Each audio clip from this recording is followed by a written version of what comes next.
Estamos de vuelta cuando son las 10 de la mañana con 30 minutos. Como lo había mencionado antes de ir a la pausa, vamos a conversar con la abogada de nuestra universidad, académica de la Facultad de Ciencias Jurídicas y Políticas, Karen Díaz. Muy buenos días, Karen, un gusto de saludarla. ¿Cómo se encuentra usted? Muy buenos días. Bueno, bien dentro de todo lo que se puede, ¿no? No, me imagino, por supuesto. La gente tiene dudas de repente de lo que estamos hablando, aunque bien lo hemos escuchado en el cotidiano, ¿verdad? Hemos escuchado mucho de estado de emergencia, vimos ante la molestia de muchos, pero fue una decisión presidencial de sacar los militares a la calle y todo ese tipo de cosas. Si pudiéramos hacer como un pequeño resumen, ¿en qué situaciones es cuando se saca los militares a la calle? ¿A qué se debe? Sabíamos que era un plazo que podría ser hasta 15 días. ¿Cuáles son los plazos? Ahora ya se estarían levantando este estado de emergencia. Por favor, si pudiéramos conversar de aquello, Karen.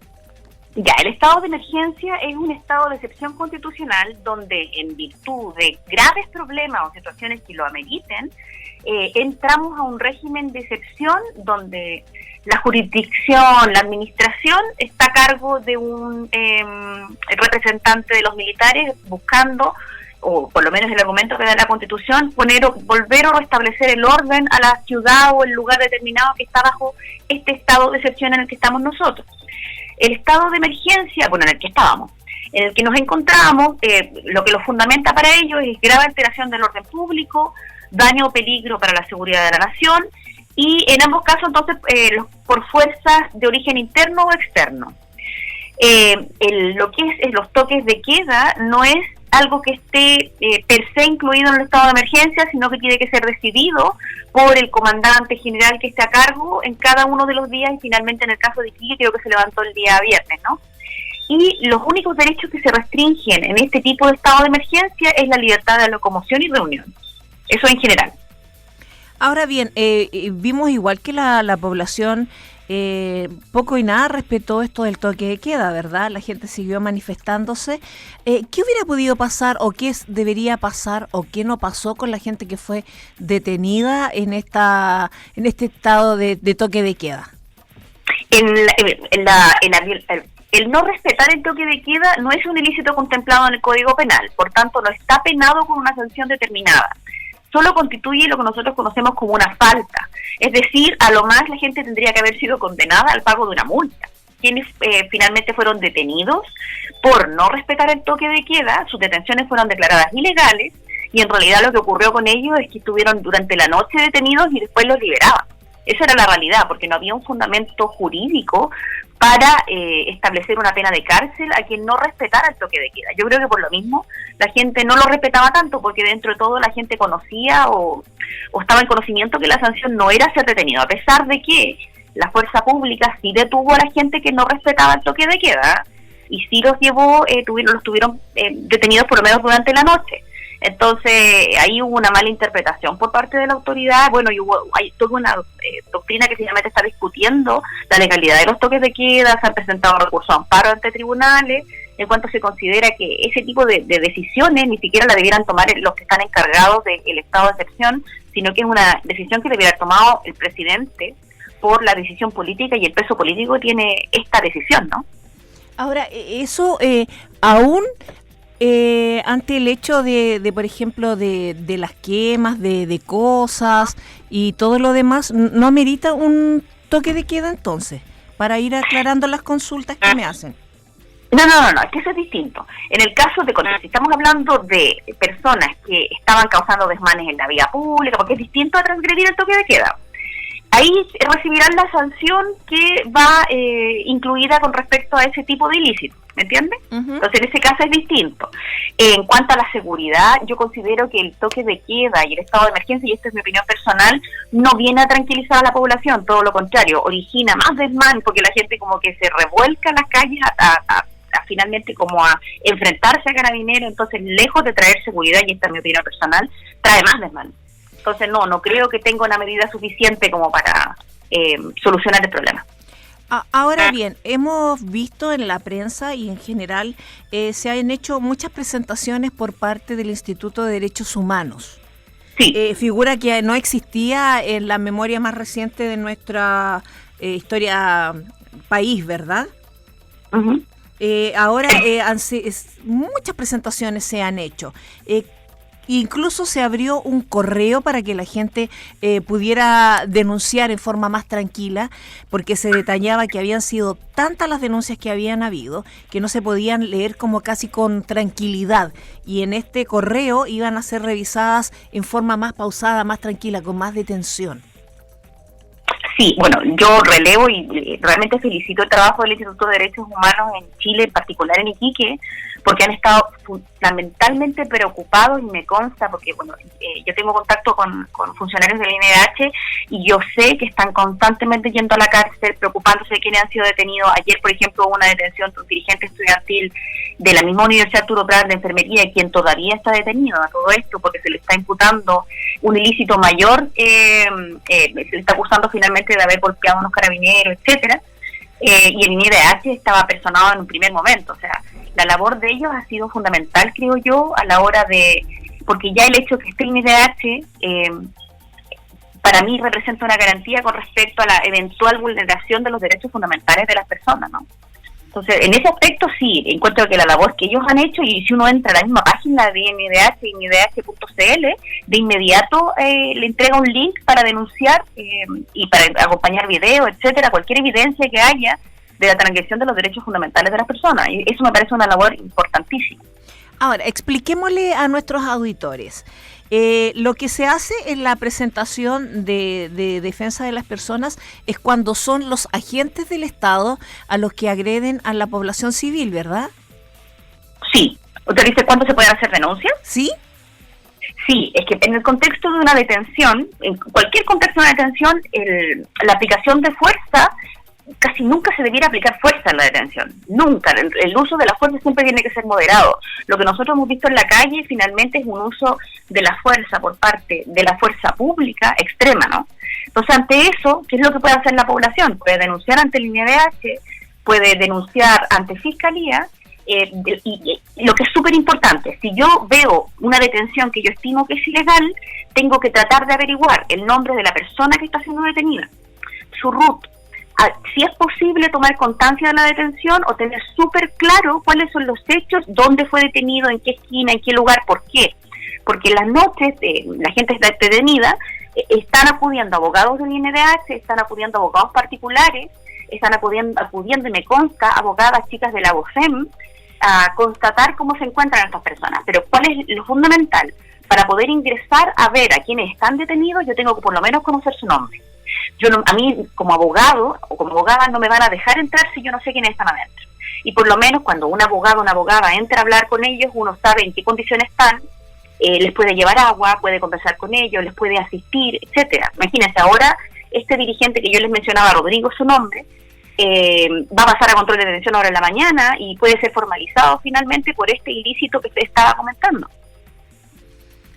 Ok, entonces ya por lo menos tenemos claro entonces cuándo opera esta figura del llamado al Instituto de Derechos Humanos. Bueno, de hecho anoche vimos a un diputado, a un concejal ahí haciéndose presente en las puertas de la comisaría. Ahora sigamos. Dentro de lo que se ha planteado en estas movilizaciones, que están llamadas a no detenerse, se supone que hoy día llegan personeros de la ONU a nuestro país. Ellos vienen como observadores. Ya, como observadores. Sí, como observadores, porque la comunidad internacional desde la semana pasada está manifestando que de los videos que se están subiendo a internet, de lo que se está comentando constantemente, en Chile se están cometiendo violaciones a los derechos humanos. Ese es el riesgo, lo que está viendo la comunidad internacional, que incluso mandaron algunos mensajes al presidente instándolo a que tuviera cuidado de ello, ¿no? Y por la responsabilidad internacional que se pudiera ver. ¿Qué es lo que viene a hacer la ONU?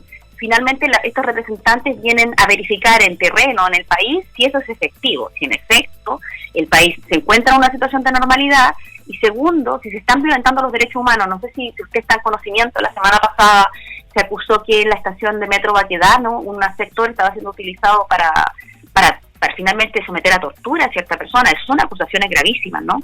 Entonces, para la ONU, y debido a los compromisos que nosotros tenemos, pensemos que en el caso de los derechos humanos, la prohibición a la tortura, a los tratos inhumanos, esos son todos tratados internacionales que se consideran de carácter constitucional, o sea, y algunos dicen hasta supraconstitucionales, lo que nosotros como Estado chileno estamos obligados a cumplir.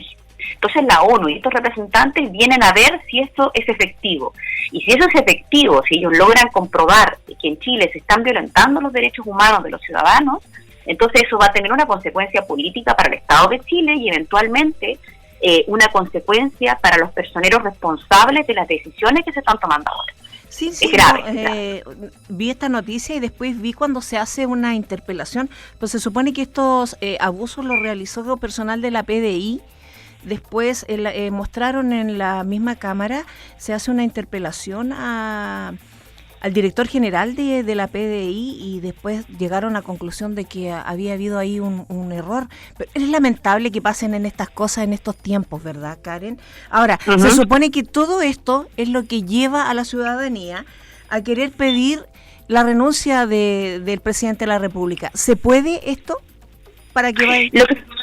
Él podría renunciar, claro, voluntariamente. No creo que lo haga.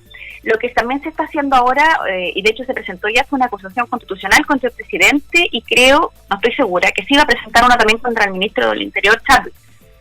Finalmente, ¿qué es lo que se busca con esto? Que haya responsabilidad política por parte del presidente. Eventualmente, este tipo de acusación también busca que sea destituido, que sea retirado del cargo. Esa sería la consecuencia más grande de esta acusación constitucional.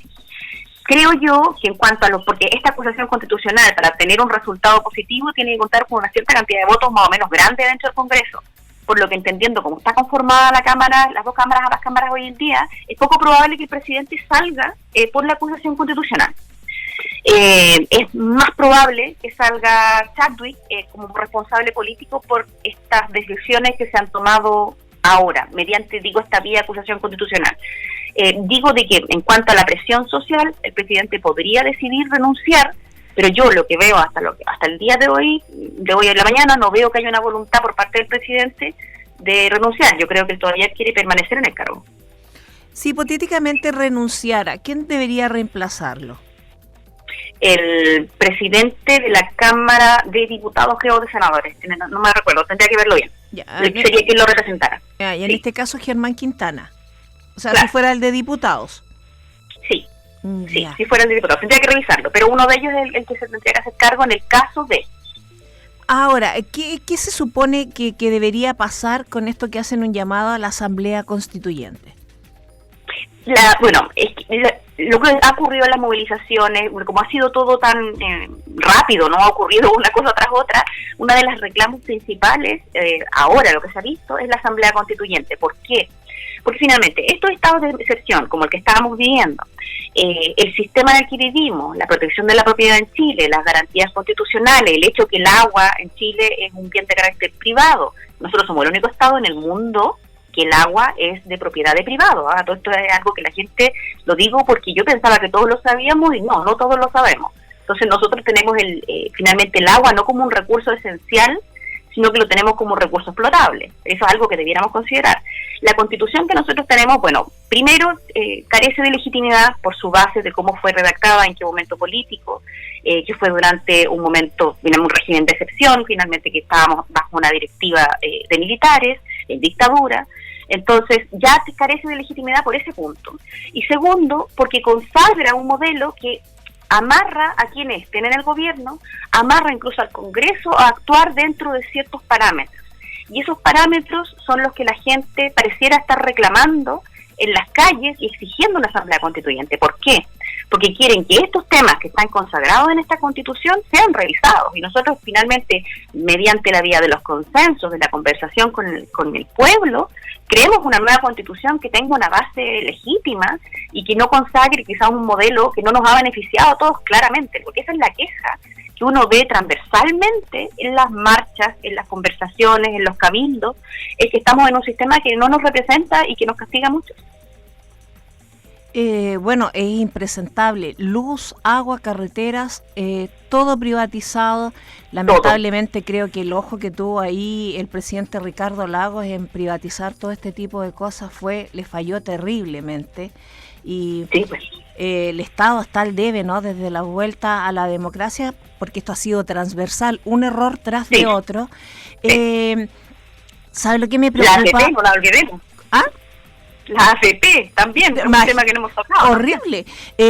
¿Sabes lo que me preocupa? Cuando la presidenta Bachelet realiza estos ejercicios constitucionales, ¿se acuerda? Cuando se llama a los cabildos, fue muy poca la gente que participó. Deberíamos pensar que después de esta efervescencia en la que estamos, la gente sí debería volcarse a participar en estos cabildos autoconvocados, tal vez en una segunda versión remasterizada, por decirlo así. Es que yo creo que fueron muchas cosas lo que pasaron con los cabildos de Bachelet. Yo creo que también hubo un problema que ya cuando ella decidió realizar estos cabildos para la modificación constitucional, le quedaba muy poco periodo de gobierno, entonces la gente estaba muy segura que los resultados de ese cabildo no iban a ser una nueva constitución. Entonces también eso hizo que quizá muchos no asistieran. Segundo, a veces falta que los chilenos nos eduquemos un poquito y nos demos cuenta de nuestra responsabilidad política también, de las cosas que nosotros no hacemos. Por ejemplo, cuando decidimos no ir a votar, cuando decidimos no ir a los cabildos, eso todo tiene una responsabilidad y una consecuencia que bueno, que estábamos viviendo ahora, de que la gente lo comenta. Entonces, espero que de esta efervescencia, de esta gente, porque la gente ahora, yo he visto un Chile distinto, yo he visto gente caminando, reclamando transversalmente, en donde ese descontento que parece de 30 años acumulado, ¿no? Nos lleve también a tomar decisiones, a participar de los cabildos y entender, porque yo creo que también es un tema de que no estamos bien, a veces no se nos enseña bien en qué consiste la democracia. La democracia no es un ejercicio que solamente se valide porque yo voy a votar, pareciera que nosotros creemos eso.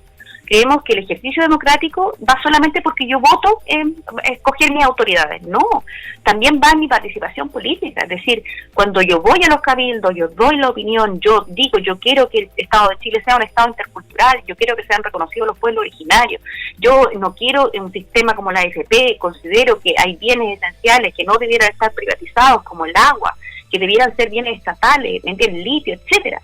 Esa discusión también la tenemos que dar nosotros, no solamente tenemos que quedarnos en el ejercicio de votar y escoger esperar que mi representante represente cada uno de mis intereses. El ejercicio democrático, lo que es la base de la democracia, tiene esas dos participaciones, el voto y el que yo participe en estas instancias políticas, es decir, en los cabildos, y me mueva en mi comunidad y siempre esté preocupada de lo que le ocurre al Estado, porque el Estado somos nosotros.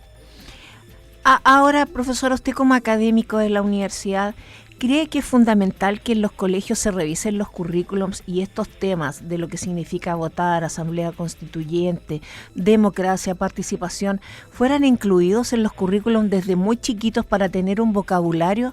Porque, por ejemplo, ahora que hemos estado conversando, ¿verdad?, yo conozco lo que significan estos temas, pero la gente no. Entonces, por eso hemos ido preguntando así desde lo más básico. Pero ¿cree usted que sería fundamental que esta educación cívica incluso se pudiera desarrollar en las juntas de vecinos y todo lo demás para que todos estuviéramos preparados y conociéramos lo que significan estos términos? Claro, eso es lo esencial. Y los currículums en los colegios, desde lo más básico, desde lo más pequeñito, debieran ser revisados. Esto tiene que ser incluido porque uno se da cuenta cuando finalmente uno lo conversa, cuando escucha a la población, a la gente, existe desconocimiento. No tenemos claro, ocupamos algunos términos y a veces no tenemos claro de qué se trata. No entendemos bien el concepto de la democracia, entendemos que la democracia consiste solo en votar. Requiere una modificación importante y requiere una modificación que va desde lo más pequeñito, porque si a nosotros nos enseñan desde pequeñitos cuáles son nuestros derechos, nosotros después tenemos clarísimo que exigir, ¿no? Y pareciera que actualmente no lo tenemos tan claro. Entonces uno podría pensar, bueno, esto pasó porque nosotros no lo hemos meditado ni razonado de esta manera, o se hizo con una cierta intención. Entonces sí, debieran ser revisados, debiera ser parte de las exigencias de lo que está pidiendo la gente, que se nos enseñe, y también nosotros asumir nuestras propias responsabilidades, como bien dice usted, por ejemplo, en mi barrio, buscar educarme, a fin de que yo tenga claro cuáles son mis derechos y cómo los debo ejercer, pero también no descartemos el deber que tienen los colegios de enseñar esto, y más allá de que lo tengan incluido, o sea, en los currículums, creo que esto me parece esencial, la labor de los profesores, de las profesoras, de los maestros y las maestras, de cómo enseñar a sus alumnos para que puedan exigir sus derechos. Ya, pues Karen, no le quitamos más tiempo. Ojalá que pudiéramos volver a conversar y revisar algunos términos que son de uso cotidiano y a veces no sabemos a ciencia cierta qué es lo que significan y la importancia que tienen para el desarrollo de nuestro cotidiano vivir. ¿Le parece? Me parece, así que yo conmigo cuenta, usted me avisa nomás. Muchas gracias, Karen. Que tenga una grata jornada dentro de todo lo que se pueda, porque se vienen hartas movilizaciones, hartas cositas. Así que sí, que tenga una linda jornada y muchas gracias por este contacto telefónico. También un abrazo. Un abrazo, gracias. Bueno, ahí hemos conocido un poquito más de estos términos que son tan importantes que podamos conocer, ¿verdad? Lo vuelvo a repetir, son de uso de siempre. Y a veces no conocemos sus significados a cabalidad, ni sabemos qué hacer ante un momento determinado. Bueno, son las 10 de la mañana con 50 minutos. Lo acompañamos en Radio UNAP 101.9.